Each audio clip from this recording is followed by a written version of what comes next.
So yesterday, the finale for Peacemaker dropped on HBO Max, and it was fantastic. So today, I thought it was time for me to stop and review the entire season of Peacemaker. Please note that everything that I will say in this video is just my real opinion. My name is SW Nation. If you are new to the channel, please don't forget to subscribe. And you are free to comment down below. What did you think of Peacemaker, the finale, as well as the season as a whole? Are you excited for season 2? Let me know in the comment section down below. Please don't forget to check out that Twitter. It's going to pop up on your screen right now. And also please note that this video is split into 2 parts. The first half is going to be a recap of the finale, and the second half is just going to be an overall season review. Time codes are in the bottom, so you can skip to whichever part of the video you want to watch. With that being said, let's get right into our rant. So we kick off the episode with the team on their way to the barn where the cow is being stored. We get some childish humor with Chris and Adrian interrupting Adebayo as she's trying to, reconcile things with Peacemaker. I said Peacemaker and Chris. They're the same character, but they started making farting noises, and to me, that was the humor where I think this show kind of fell flat on. When it went for more of the childish, okay, let's talk about a penis. Let's talk about a woman's body. Let's do fart jokes. That type of humor, it only goes so much. You can only do so much with that. And when they did the farting noises, I was like, oh god, what are we doing? But that didn't mean that I hate it. Like, now the episode is just destroyed. It's just like, okay, that's a weak point inside of the episode. But then we have a nice conversation between Adebayo and Chris, giving him another reason to kind of go straight in the end and kind of trust Adebayo more. Cut to the intro. That fantastic intro. Hold on real quick.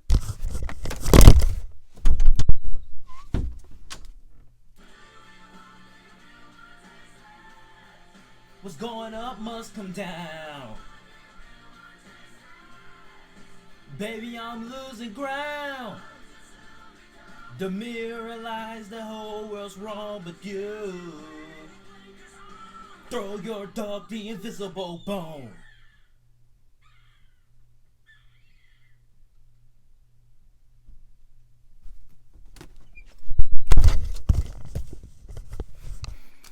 After this, Adebayo calls Amanda Waller, and there's a nice reference to the Justice League. Like, she legit says, can you call in the Justice League? Which I think she agrees to do, and we'll get into that later. Now, while Peacemaker is explaining his helmets, there's a nice reference to Green Arrow inside of there. Now, Green Arrow exists inside of the DCEU. Again, Peacemaker definitely shows that this is a world that's lived in. The DCEU is a world that's had heroes come, villains come, way before Man of Steel happened, way before Superman outed himself to the world. He wasn't the first superhero. We had Batman out here, Robin was out here, Joker was out here, maybe even Green Arrow was out here. I think that's what makes this show a little bit more fleshed out, along with the world.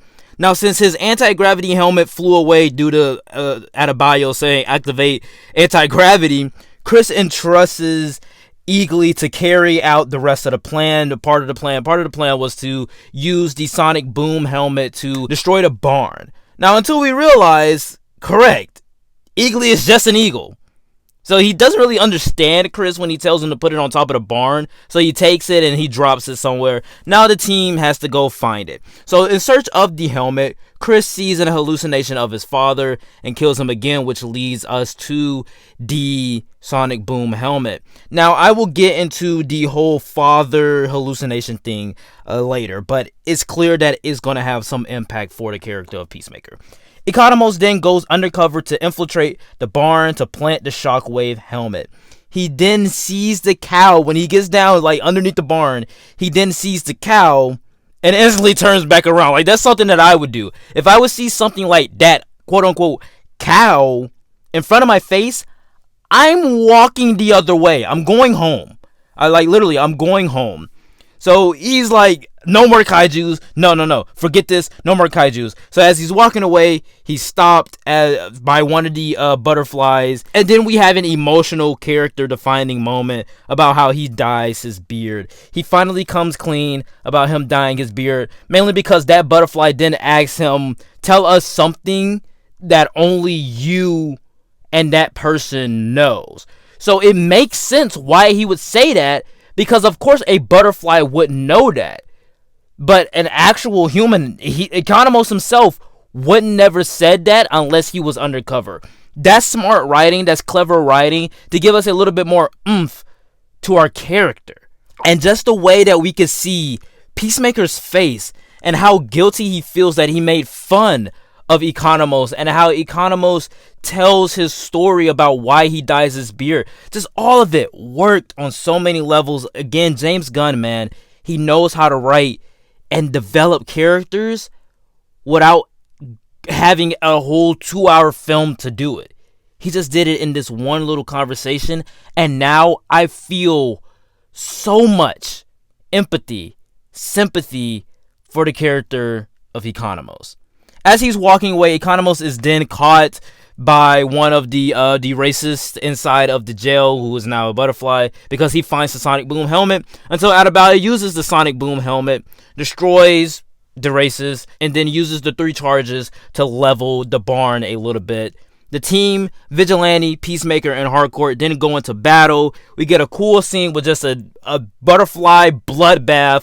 The whole team just killing people with guns. Vigilante is just awesome with his sword. And then they bring back the intro song. Do you really want to taste it? Come on! So awesome. Such an awesome scene.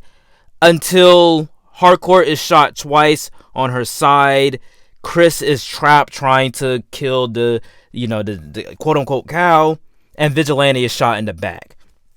So that means our entire fighting team, our fighters, are now down. So Adebayo and Economos spring into action.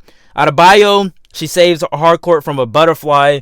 She's killing folk. Like, she's just going crazy. Now, during this, Goff finds Peacemaker under the debris. We didn't have a convo between the two explaining why the butterflies are here. I just think that it was a W speech because it connected to Chris's backstory, but also to today's society, how we as America let minor inconveniences seem like it's taking away our freedoms when really it's not. And I don't want to say too much, but wearing your mask, getting a vaccine, come on, it's not that hard. Now through this, I'm just gonna fast forward.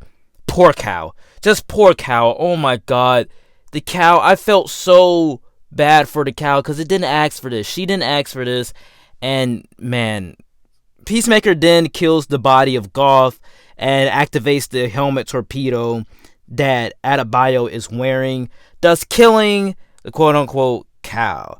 As we walk away from the barn, the Justice League shows up. Literally Superman, Wonder Woman, Aquaman, Flash, not Batman and Cyborg. Those 2 are out. But those 4 arrive late. And Peacemaker just gives them the business about, like, come on, like, why are you guys late? He didn't really say that.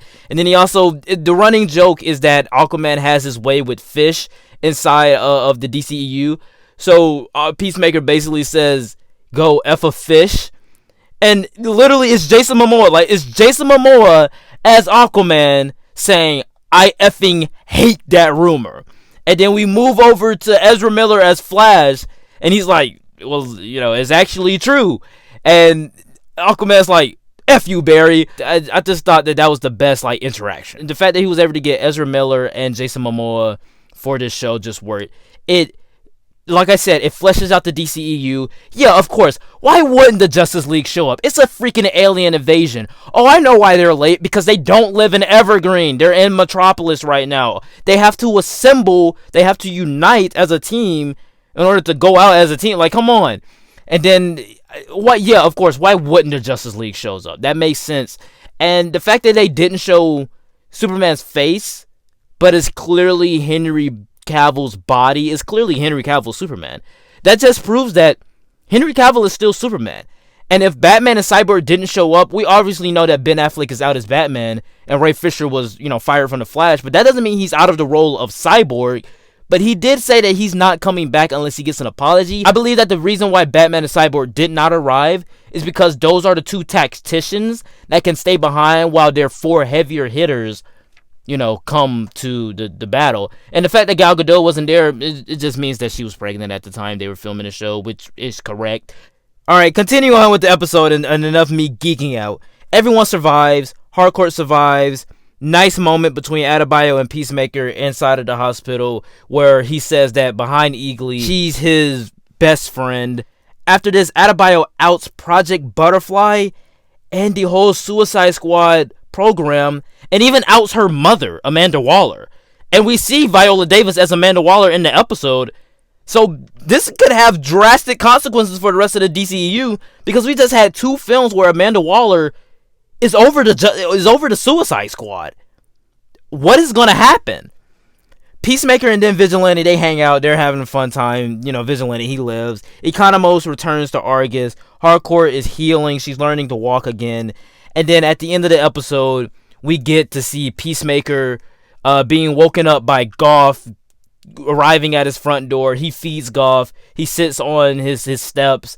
And Eagly gives him a rat. But all of that is thrown away for the fact that Peacemaker's dad just sits next to him. And it's still the hallucination. And like I said in the beginning, I'm going to talk about the hallucination. I do think that this is going to lead directly into season 2 with Peacemaker's psychological issues. Because just because his father's dead doesn't mean that trauma, all of that psychological pain that he endured as a child is still not there.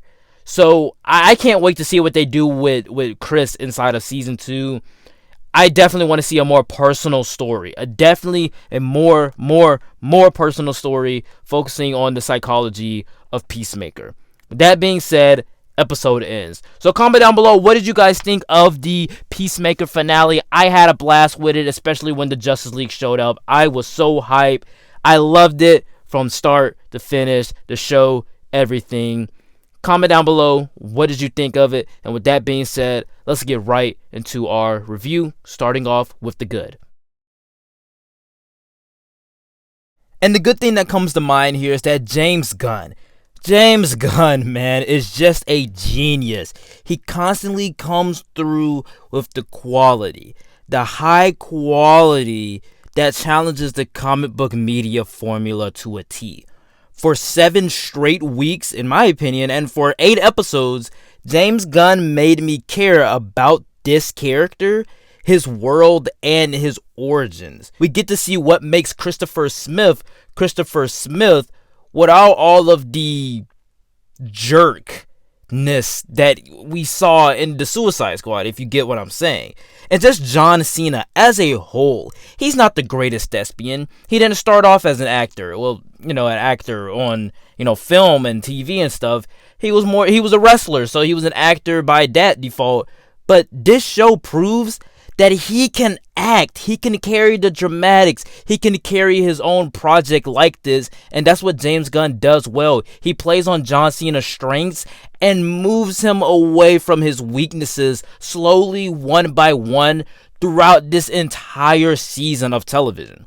The trailers didn't do this show any justice, at all. I hated the trailers. I hated it. I hated the trailers. I hated the humor in the trailers. I hated what they showed at DC Fandom. But it's hilarious. Some jokes land, and the chemistry between the team and actors is just electric. The amazing writing makes their chemistry, makes their dialogue feel organic and natural, while also being very, very raunchy. And just like I said with the writing, each episode moves the story forward. Each episode has some detail in it that gives us a little bit more oomph and a little bit more development to all of our characters, while also moving the plot forward enough, while introducing new plot points to then pay off in the finale. But what this show does expertly is tell an amazing weird story with hundreds of F-bombs, and use that as a mask to develop these deep, interesting characters that you just love to hang out with.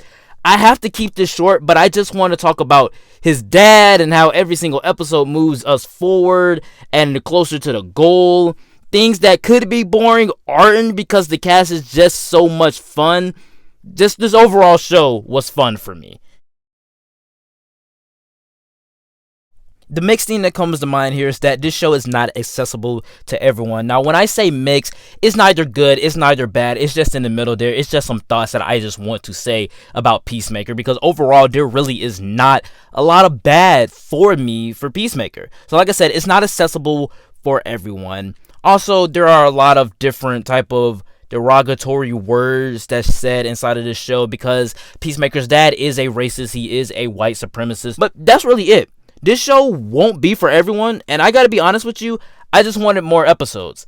But that's it. There are no negatives for me. In conclusion, Peacemaker was a sleeper hit for me. As I said in my ranking last month, I had faith in John Cena and James Gunn. But as for the show, I was not feeling the humor or the trailers. I hated them, like I said. Now, for 7 weeks, it surprised and wowed me with this weird, wacky world and infectious characters. It's incredible. This show left me wanting more, and now I definitely am excited for season 2 and for the rest of the DCEU with what they showed in that finale. Like, mind-blowing great. Bottom line is, I thoroughly enjoyed my experience with Peacemaker. So I gotta say, Peacemaker is not a perfect show, but it is a fantastic one. I gotta go with a 9.9 out of 10. And I would say definitely watch it. But the only thing that's keeping it away from the 10 out of 10 is because it's not going to be accessible for everyone. But for me, I found it great. Alright guys, that is it for the review/rant. Please know that everything that I did say in this video was just my very own opinion, and you are free to comment down below. What did you think of the Peacemaker finale as well as the season as a whole? Like, comment, and subscribe. Please don't forget to check out that Twitter. It's going to pop up on the screen right now, and also that DC playlist. That link is in the description. And with that being said, I will see you all next time. Peace. Yo, bro, this time it finally makes sense.